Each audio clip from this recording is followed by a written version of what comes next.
She came home late again. Perfume not her own. Laughter still clinging to her voice like smoke. I was on the couch, half in shadow, watching the digital clock bleed its red numbers into the dark. 11:47. Too late for just dinner with the team. She noticed me, startled for a moment, then smiled that tired, rehearsed smile. The one that said, "Please don't ask." I didn't. She walked past, heels clicking across the tiles, humming softly, his song. I'd heard it once at the company dinner when her boss, Richard, wrapped an arm around her waist like she was property. He'd laughed at me in front of everyone. "She could do way better than you," he said, glass raised high, eyes bright with mockery. The room had laughed. She hadn't stopped him. I'd smiled, just smiled.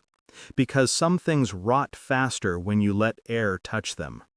The silence that followed that night became its own kind of language. She moved around me like I was furniture. I moved through her world like a ghost. At first, I told myself I was imagining it. That I was paranoid, insecure, wounded pride making phantoms out of shadows. But suspicion has a way of whispering louder when you try to ignore it. Her phone stayed face down. Her laughter came from another room. And her eyes, God, her eyes, looked at me like I was a photograph of someone she used to love. The betrayal wasn't in what she said, it was in what she didn't. One night, she left her laptop open while she showered. I wasn't looking for anything, but curiosity is a gentle murderer.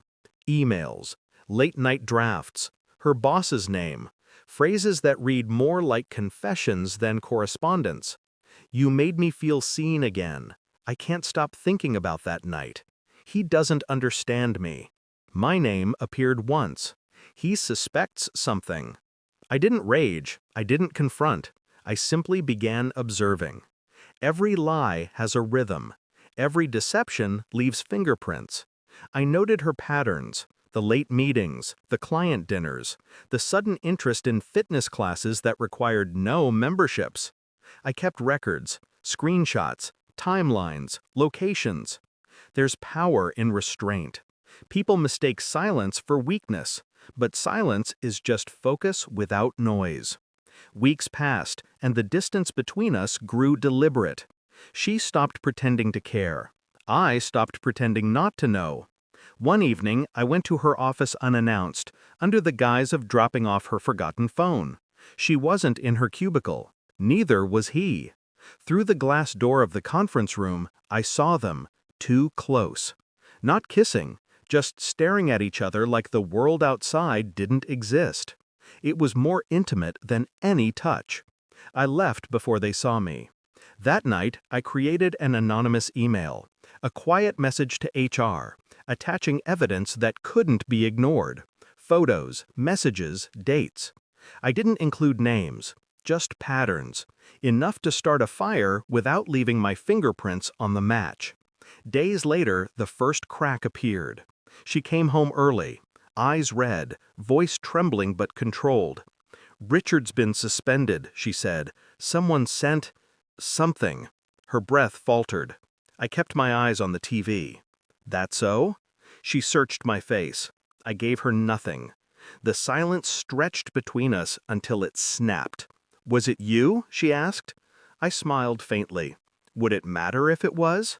She didn't answer, just turned away, pacing like a trapped animal. A week later, she packed her things to stay at her sister's. She said she needed space to think. I gave her all the space she wanted. But before she left, she looked at me. Really looked. "You ruined his career," she whispered. "You don't even know what happened." "I know enough," I said. She shook her head, tears fighting their way to the surface. "Apologize, and maybe we can move past this. I just need to hear you say it." "Apologize?" I repeated softly. "For what?"